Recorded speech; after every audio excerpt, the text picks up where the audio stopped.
Welcome to 6 TV. నేను నిఖత్. ఇక details చూస్తే తెలంగాణ అసెంబ్లీలో 3,04,965 కోట్లతో రూపొందించిన రాష్ట్ర వార్షిక బడ్జెట్ను ప్రవేశపెట్టబోతున్నట్లు ఆర్థిక మంత్రి బట్టి విక్రమార్క తెలియజేశారు. ఇక బుధవారం ఉదయం 11 గంటలకు సభ ప్రారంభం కాగానే బడ్జెట్ ప్రసంగాన్ని ప్రారంభించారు. సుమారు 2 గంటల పాటు ప్రసంగం కొనసాగింది. బడ్జెట్ ప్రాతిపదికలను మంత్రిమండలి ఆమోదించిన అనంతరం డిప్యూటీ సీఎం బట్టి విక్రమార్క అసెంబ్లీలో ప్రవేశపెట్టారు. ఇక తెలంగాణ వద్దును పెద్ద ఎత్తున తొలిసారి ప్రవేశపెట్టినట్లు బట్టి వెల్లడించారు. రెవెన్యూ వ్యయం 2,26,982 కోట్లు, మూలధన వ్యయం 36,504 కోట్లుగా చెప్పారు. ఇక తెలంగాణ తలసరి ఆదాయం 3,79,751 కాగా వృద్ధి రేటు 9.6% ఉందని పేర్కొన్నారు. దేశ తలసరి ఆదాయం 2,05,579గా ఉందన్నారు. దేశ సగటుతో పోలిస్తే తలసరి ఆదాయం 1.8 రేట్లు ఎక్కువ అని బడ్జెట్ ప్రసంగంలో బట్టి విక్రమార్క వివరించారు.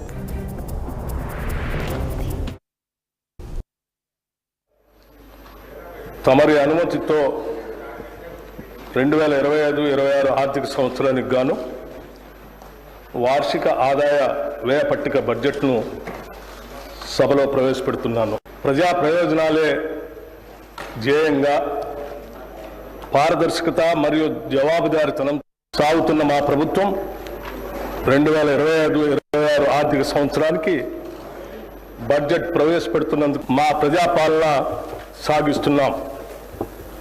తెలంగాణ ప్రజలు మమ్మల్ని నమ్మి కట్టబెట్టిన అధికారాన్ని మేము ఎవరి వ్యక్తిగత ప్రయోజనాల కోసం తాకట్టు పెట్టకుండా, అధికార పీఠం హోదాగా భావించకుండా ప్రజల జీవన స్థితిగతులు పెంచుతూ మార్పు తెచ్చే విధంగా బాధ్యతగా వహిస్తూ వినమ్రంగా ప్రజలకు నిత్యం జవాబుదారీతనంతో ఉంటూ విస్తృత ప్రజా ప్రయోజనాలే పరమావధిగా పాలన సాగిస్తున్నాం. సమాజ పురోగతికి కీలకంగా మారిన విద్యా వ్యవస్థను పటిష్టపరచడంతో పాటు డిజిటల్ విద్యను పెంపొందించి పాఠశాలలకు మౌలిక సదుపాయాలను కల్పించాం. వెనుకబడిన వర్గాలకు చెందిన ప్రతిభావంతులైన విద్యార్థులను ప్రోత్సహించేందుకు స్కాలర్షిప్లని అందిస్తున్నాం. రైతుల సంక్షేమమే ప్రాధాన్యంగా పనిచేసే మా ప్రభుత్వం రాష్ట్ర రైతాంగానికి ఎప్పటికప్పుడు స్వల్పకాలిక, దీర్ఘకాలిక సహాయాన్ని అందిస్తూనే ఆధునిక వ్యవసాయ విధానాలను ప్రోత్సహించేందుకు సబ్సిడీలు, ప్రత్యేక ఇన్సెంటివ్లని అందిస్తుంది. వ్యవసాయ శాఖకు 24,439 కోట్లు, రైతు భరోసా పథకానికి 18,000 కోట్లు, హోంశాఖకి 10,188 కోట్లు కేటాయించారు. 22,500 కోట్లతో ఇందిరమ్మ ఇళ్ల నిర్మాణం చేపట్టామని, నియోజకవర్గాన్ని కనీసం 3,500 ఇళ్లు నిర్మాణం చేస్తున్నట్లు బడ్జెట్ ప్రసంగంలో ఆర్థిక మంత్రి చెప్పారు. గృహజ్యోతి పథకంతో 50 లక్షల కుటుంబాలకు లబ్ధి చేకూరుతుందని వెల్లడించారు. త్వరలో 14,236 అంగన్వాడీలను పోస్టులు భర్తీ చేయనున్నట్లు బట్టి తెలియజేశారు. వరి బోనస్ కింద 1,206 కోట్లు చెల్లించామని, ధాన్యం కొనుగోళ్లకు 12,511 కోట్లు, 20,061 కోట్లు రుణమాఫీ చేసినట్లు గుర్తు చేశారు.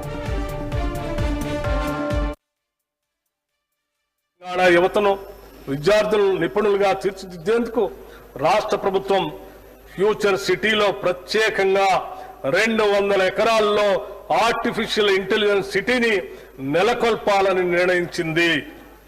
ఈ సిటీలో ప్రత్యేక AI విశ్వవిద్యాలయాన్ని, డేటా సెంటర్లను, కంప్యూటింగ్ సౌకర్యాలను, పౌరులకు అవగాహన కల్పించే కేంద్రాన్ని స్థాపించడానికి తగిన చర్యలు ప్రారంభించాం. కేంద్ర గణాంక శాఖ నిర్వహించిన పీరియాడిక్ లేబర్ ఫోర్స్ సర్వే ప్రకారం తెలంగాణలో 2023 జులై-సెప్టెంబర్ కాలంలో నిరుద్యోగ రేటు 22.9% ఉండగా 2024 జులై-సెప్టెంబర్ కాలంలో అది 18.1%కి తగ్గింది. మా ప్రభుత్వం చేస్తున్న నైపుణ్య శిక్షణ కార్యక్రమాలు, ప్రభుత్వ ఉద్యోగ నియామకాలు, యువ పారిశ్రామికులకు ఇస్తున్న ప్రోత్సాహాల వల్లే ఇది సాధ్యమైంది.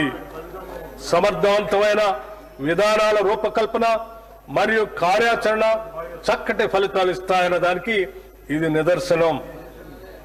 మా ప్రభుత్వం అధికారం చేపట్టిన వెంటనే ఉద్యోగ నియామకాలపై దృష్టి సారించి పోలీస్, రెసిడెన్షియల్ స్కూల్స్, వైద్య, ఆరోగ్య మరియు ఇతర శాఖల్లో 57,946 ఉద్యోగాల ఎంపిక ప్రక్రియ పూర్తి చేశాం. జనవరి 26 నుంచి రేషన్ కార్డుల జారీ ప్రక్రియ మొదలైందన్న బట్టి విక్రమార్క రాష్ట్రంలో భూభారత చట్టాన్ని తీసుకొచ్చినట్లు చెప్పుకొచ్చారు. రెవెన్యూ విభాగంలో 10,954 గ్రామస్థాయి పోస్టుల భర్తీ చేస్తున్నట్లు వెల్లడించారు. 20 నుంచి 25 ఎకరాల విస్తీర్ణంలో ఇంటిగ్రేటెడ్ స్కూల్, హాస్టళ్లలో డైట్ ఛార్జీలు 40%, కాస్మెటిక్ ఛార్జీలు 200% పెంచామన్నారు. అలాగే రాష్ట్రంలో 58 యంగ్ ఇండియా ఇంటిగ్రేటెడ్ స్కూల్ నిర్మిస్తున్నట్లు చెప్పారు. అటు ఇంటిగ్రేటెడ్ స్కూల్ నిర్మాణానికి 11,600 కోట్ల రూపాయలను బడ్జెట్లో కేటాయించామని పేర్కొన్నారు. యంగ్ ఇండియా స్కూల్లో ఐఐటి, జేఈ, నీట్ పరీక్షలకు శిక్షణ ఇస్తామని స్కిల్ యూనివర్సిటీ ద్వారా ఏటా 30,000 మందికి ఉద్యోగాలు కల్పించనున్నట్లు వివరించారు బట్టి విక్రమార్క. 2024-25 ఆర్థిక సంవత్సరంలో తెలంగాణ స్థూల రాష్ట్ర ఉత్పత్తి ప్రస్తుత ధరల ప్రకారం 16,12,579 కోట్ల రూపాయలు. గత సంవత్సరంతో పోలిస్తే వృద్ధి రేటు 10.1% నమోదైంది. ఇదే సమయంలో దేశ జీడిపి 3,31,03,215 కోట్ల రూపాయలు కాగా వృద్ధి రేటు 9.9% ఉంది. 2024-25 ఆర్థిక సంవత్సరంలో ప్రస్తుత ధరల ప్రకారం రాష్ట్ర తలసరి ఆదాయం 3,79,751 రూపాయలు కాగా వృద్ధి రేటు 9.6%. దేశ తలసరి ఆదాయం 2,05,579 రూపాయలు కాగా వృద్ధి రేటు 8.8%. దేశ తలసరి ఆదాయంతో పోలిస్తే తెలంగాణ తలసరి ఆదాయం 1,74,100. BRS working president KTR